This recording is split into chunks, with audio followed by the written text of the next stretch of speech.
The pain body knows exactly what buttons to push in your partner, buttons that will certainly bring a negative reaction, and pain bodies don't like to hear that they are the pain body. So when you're talking to somebody like your partner, you have to be very careful, because once the partner has already been taken over by the pain body during the argument, if at that stage you say, "There's your pain body," your partner won't be hearing you anymore. The pain body will be hearing you, and the pain body will say something back, and it will not be fucking pleasant. Jesus on the cross said it all when he says, "Forgive them, for they know not what they do," which means they are unconscious. So when you realize that, you'll naturally forgive. When you realize that, you'll naturally forgive. If he had lived now, he probably would have said, "They are unconscious, they don't know."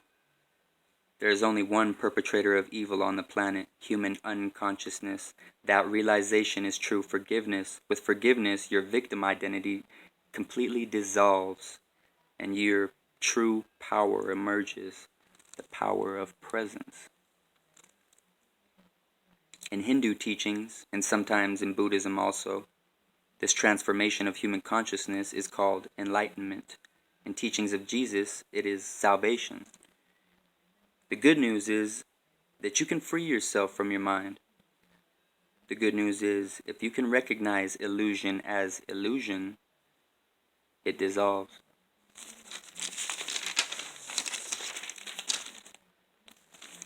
The form of this very moment is the portal into the formless dimension. It is the narrow gate that Jesus talks about that leads to life. Yes, it's very narrow. It's only this moment.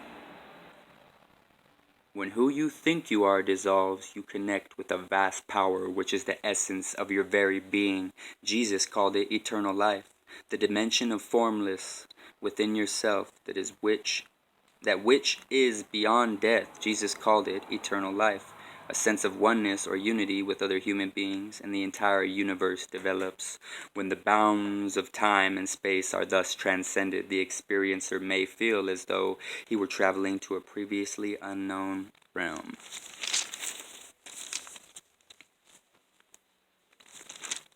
Discover the depth within yourself. A sense of awe, of wonder will arise within you. It can only awaken those who are ready. Are you ready? Find the goodness already within you. The past has no power to stop you from being present now. Only by awakening can you know the true meaning of that word. To love is to recognize yourself in another. In order to attract success, you need to welcome it wherever you see it. The source of all energy is within you. You will come to life. In the service of truth, religious teachings represent signposts or maps left behind by awakened humans to assist you in spiritual awakening. That is to say, in becoming free of identification with form. Something from within, not from our conditioned mind, but from the deeper level of unconditioned consciousness, responds immediately. Often all that is needed to evoke this response is to listen to one statement of truth, and immediately there's a response, because we all carry the truth within us as our essence. We recognize it immediately.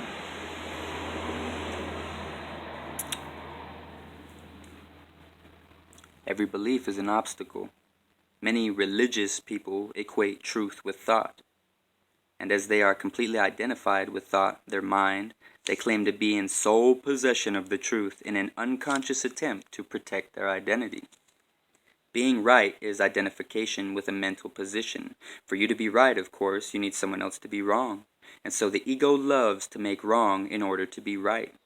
Being right places you in a position of imagined moral superiority in relation to the person or situation that is being judged and found wanting.